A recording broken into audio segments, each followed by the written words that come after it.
सखल मराठा समाजाने दिला महाविकास आघाडीचे उमेदवार संजोग वाघेरेंना पाठिंबा।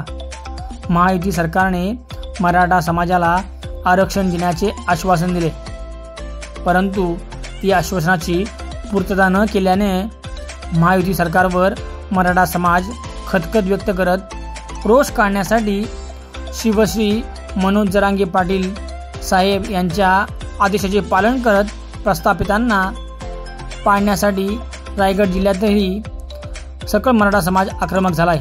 याच अनुषंगानं सकल मराठा समाजाने महाविकास आघाडीचे उमेदवार संजोग वाघेरे यांना पाठिंबा देत प्रस्थापितांना पाडण्याचा इरादा केल्याचे पाहायला मिळाले।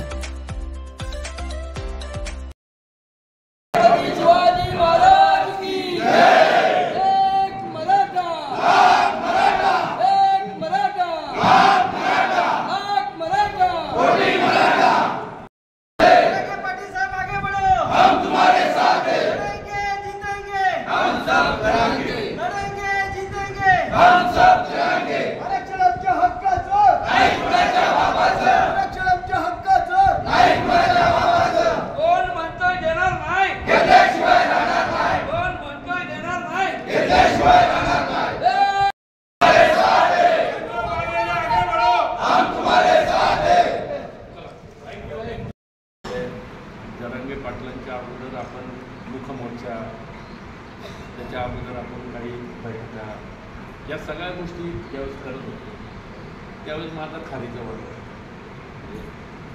आमच्या पुण्यात पिंपरी चिंचवडमध्ये जे मुखमोर्चे काढले होते, या बैठका झाल्या, त्यात माझा फक्त खारीचा वाटा।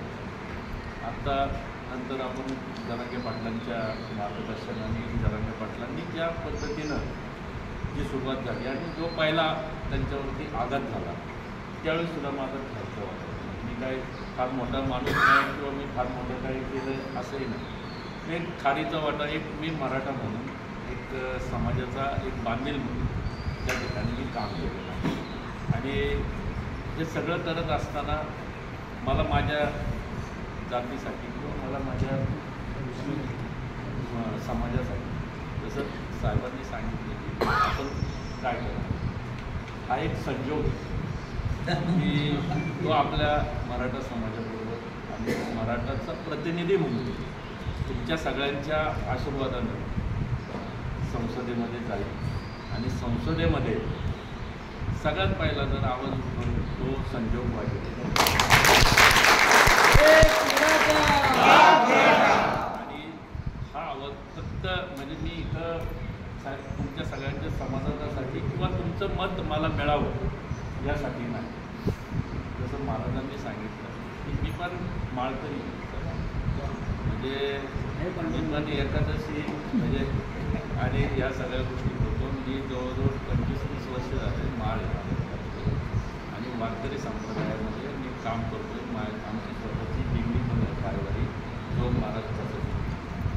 हे सांगण्याची भूमिका काय आहे की ज्यासाठी आपण लढतो, ज्यासाठी शेवटी बघा आपल्याला आपल्या समाजाचा, आपल्या जातीचा अभिमान प्रत्येकजण बाळगतो। जसं त्यांनी सांगितलं की बाबा तुम्ही सगळ्यांसाठी, तुम्ही पहिलं मी माझ्या जातीसाठी, मी माझ्या लोकांसाठी, मी माझ्या लोकांना मी काय देतो, मी माझे जर मला लोकांनी काम करण्याची संधी दिली महानगरपालिकेमध्ये तर मी माझ्या महानगरपालिकेमध्ये माझ्या समाजाला मी काय देतो, माझ्या समाजातील तरुणांना मी काय दिलं, माझ्या समाजातील लोकांसाठी मी काय केलं, ही भूमिका मी नेहमी बघितलेली आहे। आणि इथून पुढच्याही काळात ज्या पद्धतीनं आज आपल्याला जे निर्णय आपल्याला घ्यायचा आहे तो निर्णय आपल्याला पाहिजे, तो निर्णय हा माझ्या एकट्याचा पुरता नाही तर आपल्या सकल मराठा समाजासाठी आहे।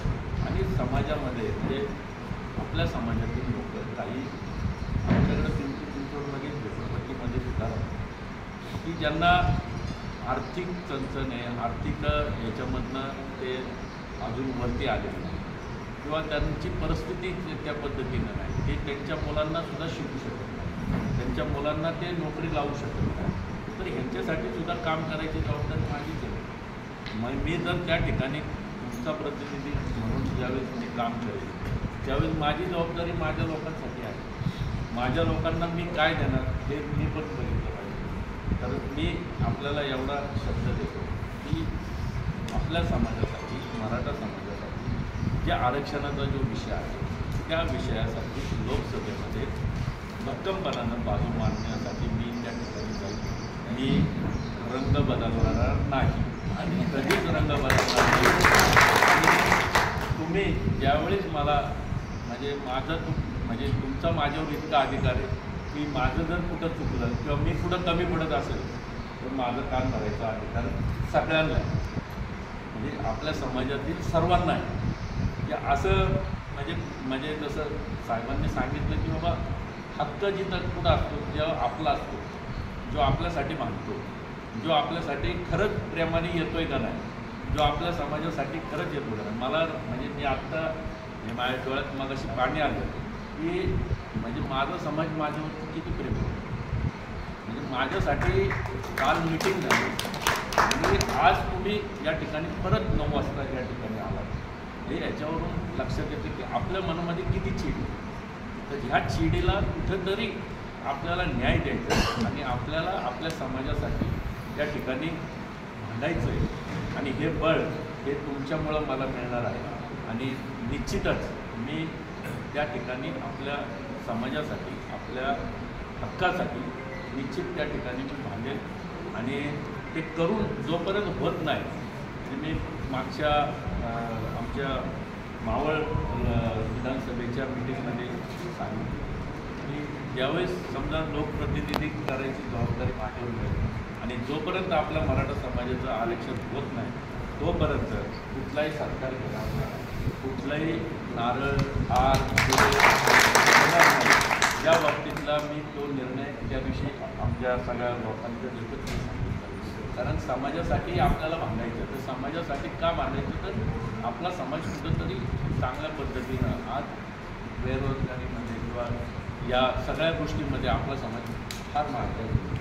आणि आपल्या लोकांना जरी 90% मार्क मिळाले तरी त्याला त्या ठिकाणी डॉक्टरसाठी किंवा मेडिकल इंजिनिअरिंगला त्याला ॲडमिशन घ्यायला खूप त्रास होतो. कारण आम्ही ज्यावेळेस DY पाटील कॉलेज असेल, CCP कॉलेज असेल, त्या ठिकाणी ज्यावेळेस आपल्या लोकांना घेऊन जातो तर त्यावेळेस आम्हाला पहिला प्रश्न येतो की किती टक्के मार्क. बरं, जरी तो 90% असला तरी आपला माणूस 1% 2% जातो. तर ही याची जी आहे तर ती मला पूर्ण जाणीव आहे. त्या दृष्टिकोनातून मी प्रयत्न करेन. बाकीचे जे विषय आहेत ते विषयासाठी आपल्या समाजातील तरुणांसाठी, आपल्या समाजातील बेरोजगारांसाठी, आपल्या समाजातील जे चांगले ज्याला फ्युचर आहे, त्याला वाटतं की मी या मुद्द्यामध्ये किंवा या गोष्टीमध्ये मला पुढं जायचं आहे, तर त्याला जी लागणारी जी मदत आहे ती मग आपल्याला वेगवेगळ्या पद्धतीनं काही केंद्र शासनाच्या स्कीम आहे, केंद्र शासनाकडनं काही आर्थिक मदत काही याला मिळते बिझनेससाठी. तर त्यासाठी आमच्या महिला भगिनींसाठी त्या ठिकाणी बचत गटाच्या माध्यमातून त्यासाठी अशा अनेक ज्या गोष्टी आहेत की ज्या माझ्या डोक्यामध्ये आहेत. आणि केंद्र शासनाच्या ज्या स्कीम आहेत त्या आहेत, राज्य शासनाच्या काही स्कीम आहेत, ज्येष्ठ नागरिकांसाठी सुद्धा आहेत, महिलांसाठी सुद्धा आहेत, बेरोजगारीसाठी सुद्धा आहेत की जे चांगल्या पदावरती आज BCom झालेले आहेत, ग्रॅज्युएशन झालेले आहेत किंवा इंजिनियर झालेले आहेत, या लोकांसाठी सुद्धा आहेत. तर त्यासाठी सुद्धा मी त्या ठिकाणी तुमच्याबरोबर या ठिकाणी त्या लोकांना न्याय देण्यासाठी मी त्या ठिकाणी राहील. आणि एवढाच शब्द या निमित्तानं आज मी देतो की जी जबाबदारी तुम्ही आज माझ्यावरती टाकताय ती जबाबदारी मी नम्रपणाने स्वीकारतो. आणि ही जबाबदारी पार पाडण्यासाठी मी कुठेही तुमच्या या शब्दाचा, तुमच्या या विश्वासाला कुठेच तडा जाऊन देणार नाही. आणि मी जर कुठं चुकत असेल तर त्यासाठी सुद्धा काम धरायची तुम्ही सगळ्या मंडळींचे ताकद आहे. आणि तो जे माझ्यावरती तेवढा तुमचा अधिकार आहे आणि त्या अधिकारवाण्यानं तुम्ही सुद्धा मला त्या ठिकाणी रोखण्याचा प्रयत्न करा. आणि राहिली बाकीच्या गोष्टी की ज्यासाठी समाजासाठी आपल्याला ज्या ज्या वेळोवेळी आपण मला काय आदेश द्याल त्या आदेशाप्रमाणे मी आपल्या समाजाबरोबर त्या ठिकाणी राहील. एवढा आजच्या या सभेमध्ये मी शब्द देतो. तुम्हाला जर काय वाटलं तर मी याच्यावर जर समजा उद्या म्हणजे मी समजा तुम्ही जर जबाबदारी दिली तर उद्या तुम्ही म्हणाल त्या पद्धतीनं त्या ठिकाणी मी तुमच्याबरोबर आहे. आणि मी वाघेरे पाटील शब्द मागं कधीच घेत नाही. एकदा शब्द दिला गोष्टीला शब्दासाठी आहे की आमच्याकडं पिंपरी तुम्ही कुणालाही विचारा, म्हणजे माझ्या विरोधात ज्यांनी इलेक्शन लढली त्यालाही विचारा की हा माणूस शब्दाला कसा आहे. आणि मी आपल्याबरोबर या ठिकाणी राहील एवढा शब्द देतो. आणि आपण जो माझ्यावरती विश्वास टाकला या विश्वास निश्चितच त्याचा सार्थ करेल. आणि म्हणजे हा विश्वास कधीच ढवळून देणार नाही. आणि तुमच्यासाठी 24/7 मी बरोबर राहील एवढे मी या ठिकाणी आपल्याला शब्द देतो. आणि ज्या गोष्टी आपल्याला करायच्या ज्या बाबतीमध्ये आपल्याला पुढे जायचं काय आपल्याला जे काही तुमचं आपण जे काय प्लॅन केला असेल त्या प्लॅनप्रमाणे माननीय आदरणीय जरांगे पाटलांसाठी आपल्याला ज्या पद्धतीनं ते म्हटलं त्या विचाराचा जर म्हणजे काही संबंध नाही तरीसुद्धा तो आपल्यासाठी म्हणजे सगळं बाजूला ठेवून आपल्या कुटुंबात म्हणजे आपल्या संसारावर तुळशीपत्र ठेवून तो माणूस समाजासाठी बाहेर पडला आहे. त्यासाठी आपल्याला जे काय करायचं आहे ते निश्चितच आपण त्या ठिकाणी करू एवढा शब्द आपल्याला देतो. आणि आपला विश्वास कधीच तुटणार नाही, आपल्या विश्वासाला कधीच तडा जाऊन देणार नाही एवढी गॅरंटी मी या ठिकाणी देतो. आणि आपण मला पत्रच भरून आले की आपला एवढा म्हणजे शेवटी आज माझ्या घरच्या माणसांनी मला पाठिंबा दिलेला आहे, स्वीकारलं. मी तुमचा विश्वास नक्कीच सार्थ करून दाखवेल एवढंच या निमित्तानं सांगतो आणि माझे 2 शब्द संपवतो. जय हिंद, जय महाराष्ट्र.